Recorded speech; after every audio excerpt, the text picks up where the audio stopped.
નમસ્કાર, star India TV ન્યૂઝમાં આપનું હાર્દિક સ્વાગત છે। આપ જોઈ રહ્યા છો સ્ટાર ઇન્ડિયા ટીવી ન્યૂઝ, સત્યની વાતે સત્યની સાથે। લીંબડીની જીવન જ્યોત વિદ્યાલયમાં ઈવીએમ અને વીવીપેટથી બાળ સંસદની ચૂંટણી યોજાઈ। દાહોદ જિલ્લાના લીંબડીમાં કારટ રોડ ઉપર આવેલ જીવન જ્યોત વિદ્યાલય તેમજ આર.એમ. દેવડા સ્કૂલમાં વિદ્યાર્થીઓમાં લોકશાહીના પર્વની ઉજવણીમાં કેવી રીતે લઈ શકાય તેમજ તેમાં કેવી રીતે વોટ નાખી શકાય તેના ભાગરૂપે વિદ્યાર્થીઓમાં જાગૃતિ આવે તેમજ અત્યારથી સ્કૂલના વિદ્યાર્થીઓમાં મતદાન કરવાની જાગૃતિ ફેલાય તે હેતુથી સ્કૂલમાં વર્ગ મોનિટરની ચૂંટણીમાં સ્કૂલ દ્વારા બનાવવામાં આવેલ નવીન ઈવીએમ એપ્લિકેશનથી વોટિંગ કરવામાં આવ્યું હતું। ભારત એ વિશ્વનો સૌથી મોટો લોકશાહી દેશ છે, જેમાં લોકો દ્વારા ચૂંટાયેલા પ્રતિનિધિઓ લોકો વતી શાસન કરે છે।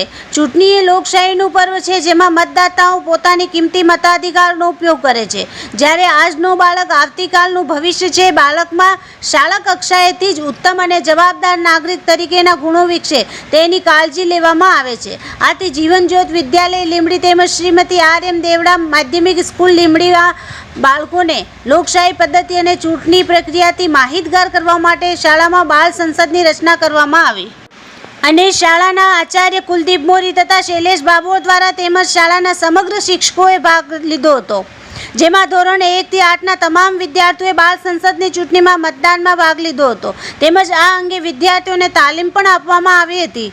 શાળામાં બાળ સંસદની રચના કરી શાળાની વિવિધ કામગીરીઓ બાળકોને સોંપવામાં આવી હતી અને બાળ સંસદની મુખ્ય વિશેષતા એ છે જેમાં બાળકોને મતાધિકારની સાથે સાથે નોટા અને રાઇટ ટુ રિકોલ જેવા અધિકારી પણ આપવામાં આવ્યા હતા, જેમાં સમગ્ર શાળાના શિક્ષકોએ મહત્વનો ભાગ ભજવ્યો હતો। બાળ સંસદની ચૂંટણીમાં ઈવીએમ તેમજ બેલેટ પેપર સીલની પ્રક્રિયા પણ કરવામાં આવી હતી। Star India TV news, Jhalod reporter Pankajbhai Pandit, જિલ્લા દાહોદ।